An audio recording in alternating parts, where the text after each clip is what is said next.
সুন্দর তুমি আল্লাহ, জানি না কত সুন্দর তুমি আল্লাহ, জানি না কত সুন্দর তুমি আল্লাহ, জানি না কত সুন্দর তুমি আল্লাহ।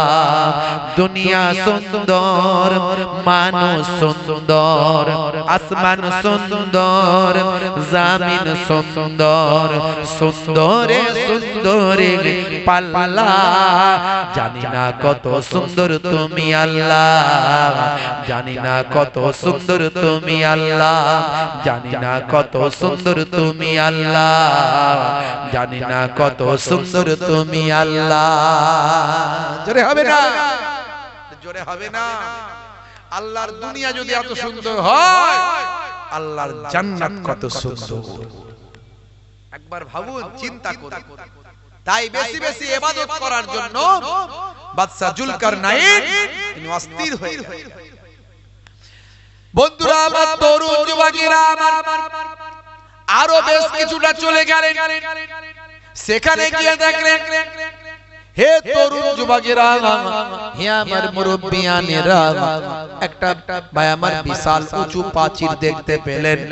এই প্রাচীরের ভিতরে কি আছে ভাই আমার দেখার চেষ্টা করলেন, চিন্তা করলেন প্রাচীরের ভিতরে কি আছে দেখতে হবে। এই চিন্তা করলেন বাদশা জুলকারনাইন। হে যুবকেরা, হে আমার বন্ধুরা, এই চিন্তা করে অনেক চেষ্টা প্রচেষ্টা করে একজনকে ভিতরে পাঠালেন, যাও দেখে সে খবরটা দাও। যে গেল সে আর ফিরলো না, যে গেল সে আর এলো না। ভাই আমার দোস্ত আমার, বাদশা জুলকারনাইন দ্বিতীয় আর একজনকে পাঠানোর চেষ্টা করলেন। তিনিও কষ্ট করে প্রাচীরটা টপকালেন, টপকে যখন ওপারে গেলেন তিনি আর ফিরে এলেন না। বাদশা জুলকারনাইন বুঝলেন এটা খুব ভয়ঙ্কর জায়গা আছে, এই জায়গায় আর কাউকে পাঠানোর দরকার নাই।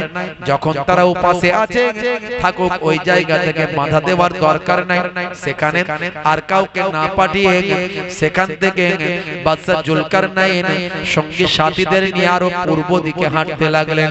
হে তরুণ যুবকেরা, পূর্ব দিকে যাওয়ার পরে এক শ্রেণীর মানুষের সঙ্গে দেখা হলো। তারা ভয়ে ভীত অবস্থায় রইল।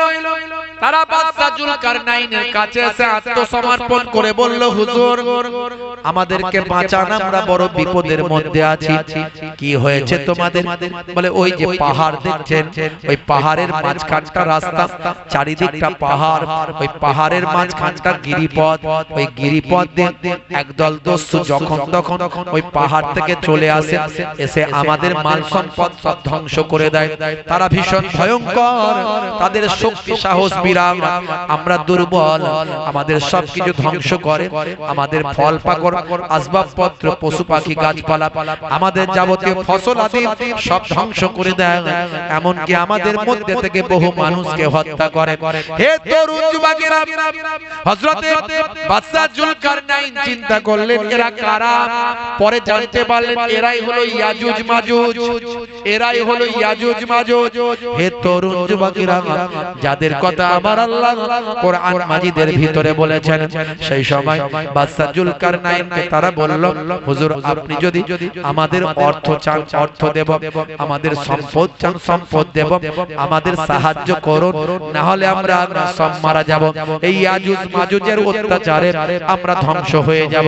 সেই সময় বাদশা জুলকারনাইন বললেন, আল্লাহ আমাকে যা সম্পদ দিয়েছেন সেই সম্পদের কোনো অভাব নাই, আমার সম্পদ লাগবে না, যেটা লাগবে সেটা হলো তোমাদের সাহায্য, তোমাদের লেবারি, তোমাদের পরিশ্রম, তোমরা পরিশ্রমটা আমাকে দাও। আমার সঙ্গী সাথীদের লাগিয়ে এই যে গিরিপথটা আছে, এই গিরিপথটা আমি একটা প্রাচীর বানিয়ে দেব,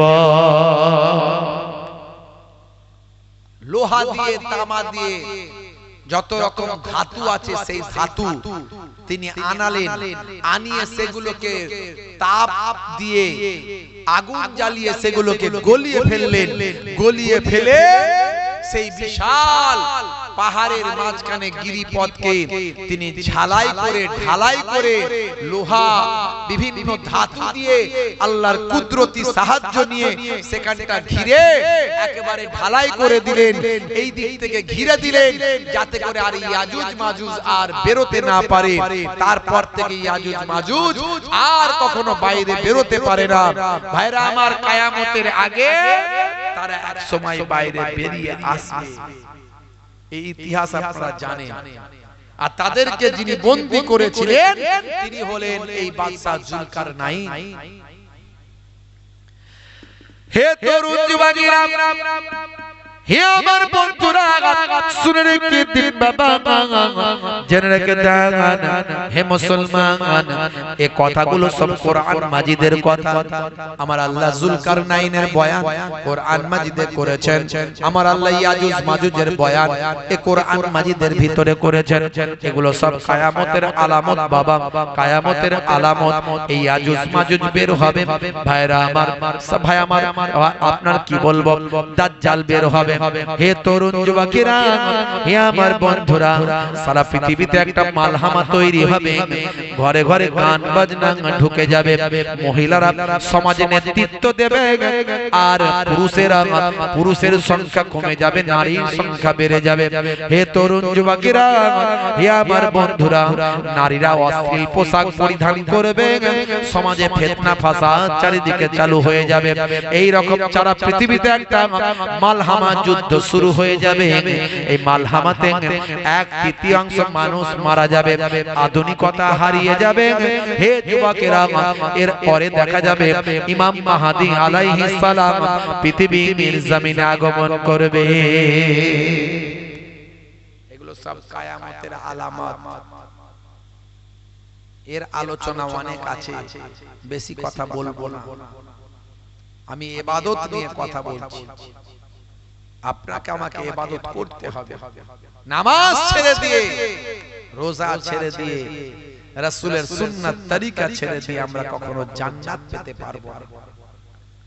কিছু কিছু ব্যক্তি বলে না, হুজুর আমি নামাজ না পড়তে পারি, আমার ঈমান কিন্তু পাক্কা।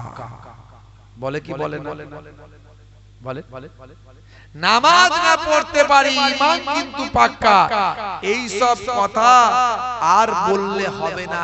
এখন কেউ বোকা নাই, সবাই চালাক। এসব কথা বলে লোককে ঠকিয়ে লাভ আছে? যে নামাজ পড়বে না, নামাজ ছেড়ে দিয়েছে, তার ঈমান কখনো পাকা হতে পারে না। যদিও ঈমান থাকে, সেটা দুর্বল ঈমান। আমি নামাজ পড়তে পারি না, ঈমান আমার পাক্কা, পাকামো করার জায়গা খুঁজে পাওনি। কবরে দেওয়ার পরে, ঈমানের পরে যখন আমলের প্রশ্ন আসবে, সবচেয়ে আগে নামাজের সম্পর্কে জিজ্ঞাসা করা হবে। বান্দা নামাজ পড়তে? বন্ধুরা আমার, এখন আর কেউ বোকা না, সবাই চালাক। এই মোবাইলের যুগ, ইন্টারনেটের যুগ। একটা মহিলা ভিখারি ভিক্ষা করতে করতে, গ্রামে ভিক্ষা করতে করতে, মহিলা ভিখারি একজন ভিক্ষা করতে করতে একজন বুড়ি মায়ের কাছে গেছে, গিয়ে বলছে, বুড়ি মা, তোমাকে ভিক্ষা কিছু দিতে হবে না, তুমি খেতে দাও। শুনছেন কথা? বলছে, বুড়ি মা, তোমাকে ভিক্ষা দিতে হবে না, কিছু খেতে দাও। বুড়ি মা বলছে, মা, ভাত রান্না হচ্ছে, হতে একটু দেরি আছে, আমি রেডি করছি, তুমি একটু ঘুরে ঘাড়ে এসো, এসে খাবে। তখন ওই ভিখারি মহিলা বলছে, মাগো, আমার কি অত সময় আছে এসে বসে থাকার? কত ব্যস্ত বুঝতে পারছো না? আমি আমার ফোন নাম্বারটা দিচ্ছি, তোমার ভাতটা সব রেডি হয়ে গেলে আমাকে মিস কল মেরে দিও। বুঝতে পারছো? বুড়িমাও তো এখনকারের বুড়িমা। বলছে, হ্যাঁ গো মা, মিস কল মারার কি দরকার আছে বলো, অত ঝামেলার দরকার নাই। তো এক কাজ করব, সব রেডি হয়ে গেলে আমি ছবি তুলে হোয়াটসঅ্যাপে পাঠিয়ে দেব, আর তুমি ডাউনলোড করে খেয়ে নেবে। বুঝতে পারছো? আর বোকা কেউ নাই। আমি নামাজ পড়ি না, ঈমান পাক্কা, ওসব কথা বলে লাভ নাই। নামাজ ছেড়ে দিয়ে কেউ জান্নাতে যেতে পারবে না। আর ইবাদতের জন্যই জুলকারনাইন সারা জীবন বাঁচতে চায়। হে তরুণ যুবকেরা, হে আমার বন্ধুরা, শুনে রেখে দিন বাবা, জেনে রেখে দেন হে মুসলমান, এই নামাজকে কায়েম করার জন্য আমার আপনার নবী কত কষ্ট করেছেন। এই নামাজকে কায়েম করার জন্য আমার আপনার নবী কত আঘাত সহ্য করেছেন। নামাজকে কায়েম করার জন্য আমার আপনার নবী মার খেয়েছেন, জুলুম অত্যাচার আর সহ্য করেছেন। আমার আপনার নবী সারা শরীরটা লালে লাল হয়ে গিয়েছে এই নামাজকে কায়েম করার জন্য। তায়েফের মাটিতে গিয়েছেন, দয়ার নবী আমার রক্তাক্ত হয়েছেন এই নামাজকে কায়েম করার জন্য। হে মুসলমান, তুমি নবীর উম্মত বলে দাবি করো, আর যদি নামাজ ছেড়ে দাও রে উম্মত, নবী পাকের দরবারে কাল কিয়ামতের দিনে কেমন করে নাজাত পাবে, আল্লাহর নবীর কাছে কেমন করে জবাব দেবে। মনে রাখবে, আমাকে আপনাকে মৃতদেহ কবরে দেওয়ার পরে কবরে যদি কেউ উপকার করে সেটার অন্য কেউ করবে না। আমার আপনার দয়ার নবী আমার আপনার নাজাতের জন্য উপকার করবে। হাজারো ব্যথা বেদনার পরে ফিরে আসুনি তুমি আপন ঘরে, দিনের আলো তুমি ছড়িয়ে দিতে চলে গেলে মদিনায় মক্কা ছেড়ে। হে রাসূল, তোমাকে ভুলি আমি কেমন করে। জোরে হবে না, জোরে হবে না, আর জোরে হবে না। হে রাসূল, তোমাকে ভুলি আমি কেমন করে। খেনা খেয়ে দিন প্রচারের কাজে নিজেকে দিয়েছ বিলিয়ে, তায়েফের কাফেরেরা চিনল না আলো, দুষ্টু ছেলেদের পিছু দিল লেলিয়ে। খেনা খেয়ে দিন প্রচারের কাজে নিজেকে দিয়েছ বিলিয়ে, তায়েফের কাফেরেরা চিনল না আলো, দুষ্টু ছেলেদের পিছু দিল লেলিয়ে। পাথরের আঘাতে ক্ষত বিক্ষত হয়ে সারা শরীর থেকে রক্ত ঝরে। হে রাসূল, তোমাকে ভুলি আমি কেমন করে। হে রাসূল, তোমাকে ভুলি আমি কেমন করে। হাজারো ব্যথা বেদনার পরে ফিরে আসুনি তুমি আপন ঘরে, দিনের আলো তুমি ছড়িয়ে দিতে চলে গেলে মদিনায় মক্কা ছেড়ে। হে রাসূল, তোমাকে ভুলি আমি কেমন করে। জোরে হবে না, আর জোরে হবে না। হেরার গুহায় তোমারি ধ্যান, আসমান থেকে নামে আল কোরআন। হেরার গুহায় তোমারি ধ্যান, আসমান থেকে নামে আল কোরআন। ভাঙলো সবার ভুল তোমারি পরে, আসলো কোরআনের ছায়া তলে।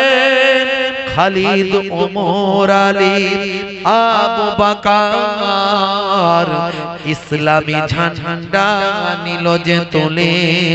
আল আমিন তুমি ছিলে যে সবার, আল আমিন তুমি ছিলে যে সদা সকল মানুষের তরে। হে রাসূল, তোমাকে ভুলি আমি কেমন করে হে রাসূল তোমাকে ভুলি আমি কেমন করে হাজারো ব্যথা বেদনার পরে ফিরে আসুনি তুমি আপন ঘরে দিনের আলো তুমি ছড়িয়ে দিতে চলে গেলে মদিনায় মক্কা ছেড়ে হে রাসূল তোমাকে ভুলি আমি কেমন করে জোরে হবে আর জোরে হবে না ভাইরা আমার সেই নামাজ কত কষ্ট করেছেন আমার আপনার নবী রাসূলের সুন্নাত হালাল পথে চলা মিথ্যা বলবেন না প্রয়োজন হলে ঘুরিয়ে কথা বলবেন কিন্তু মিথ্যা সমস্ত গুনাহের মা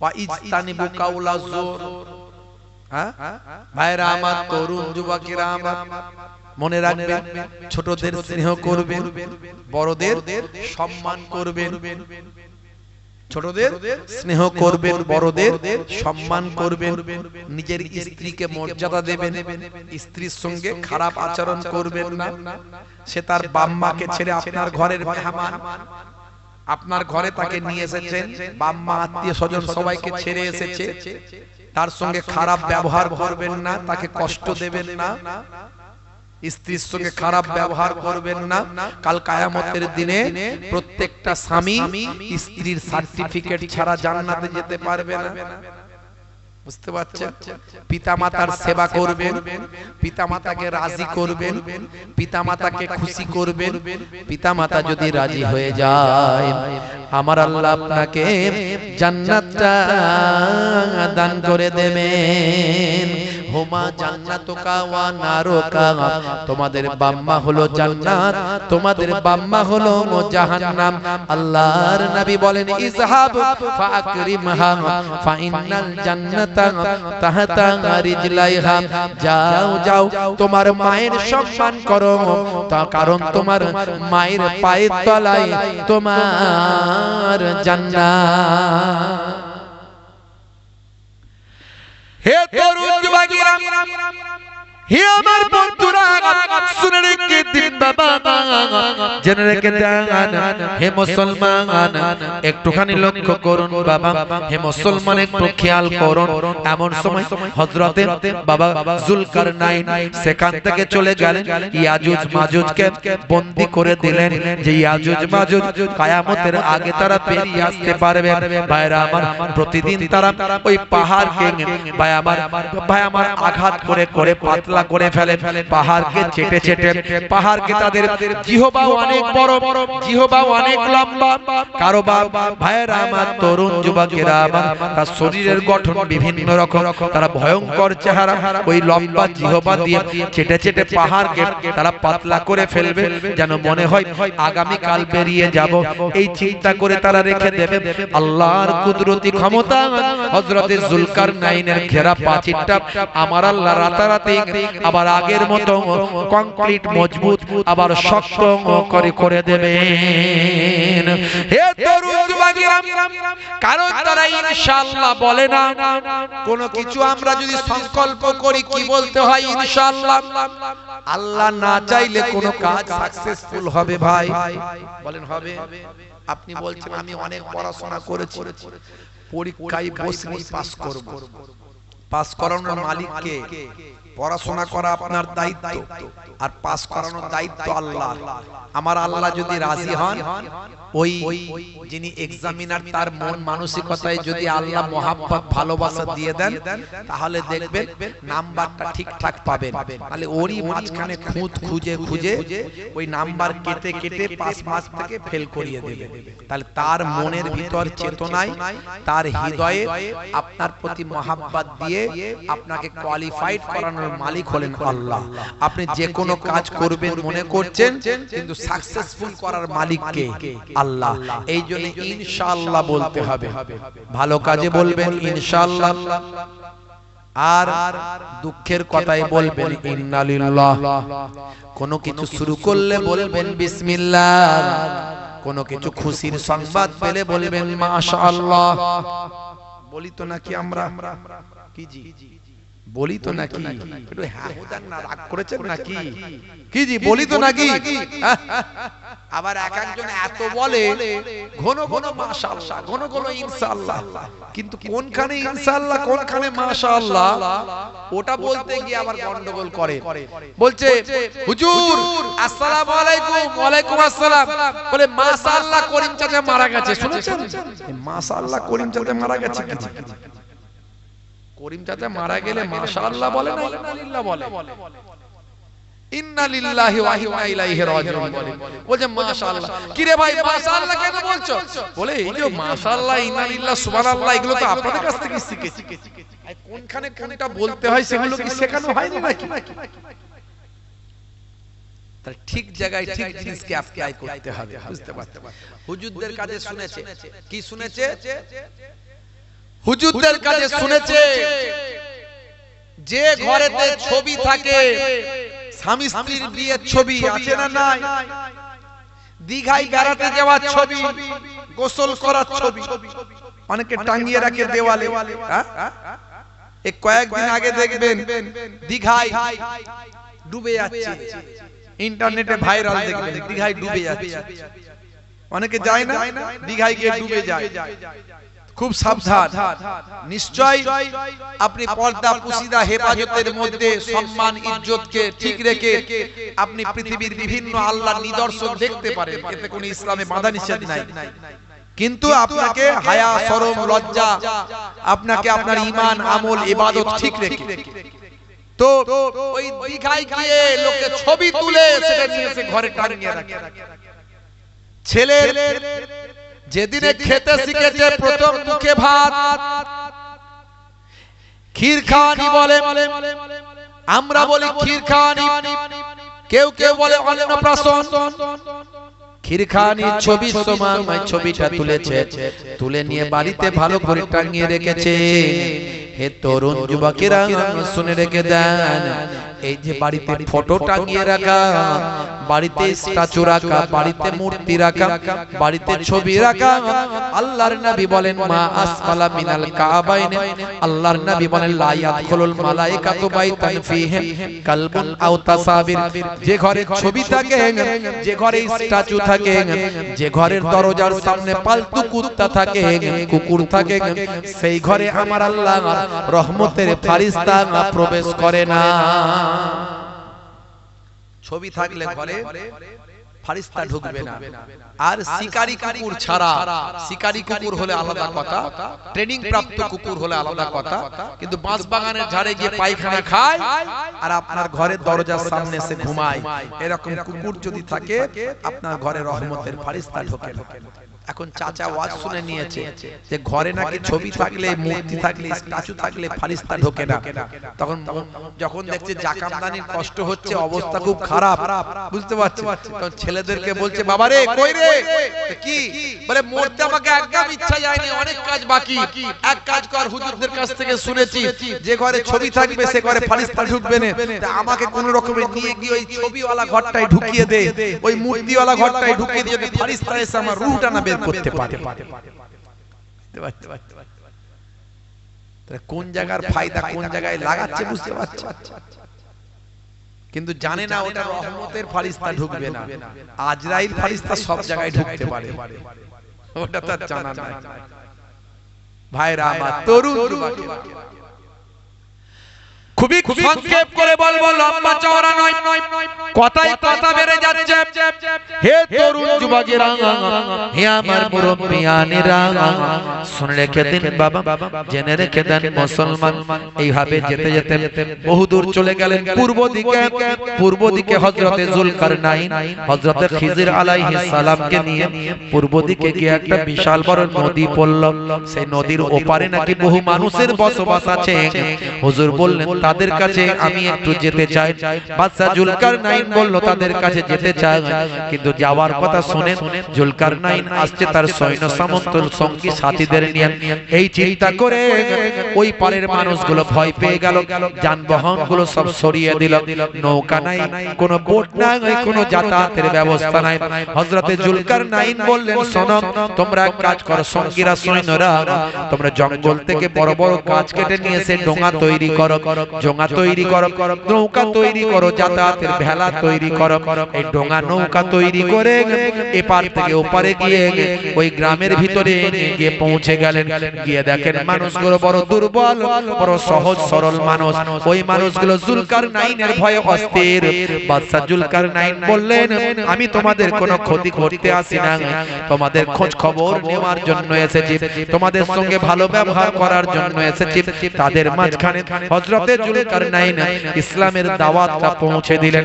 হাজার হাজার মানুষ ভাই আমার জুলকারনাইনের কথা শুনে, আল্লাহর মাহবুব বান্দাদের কথা শুনে তারা সকলে ভাই আমার ঈমানদার হয়ে গেল।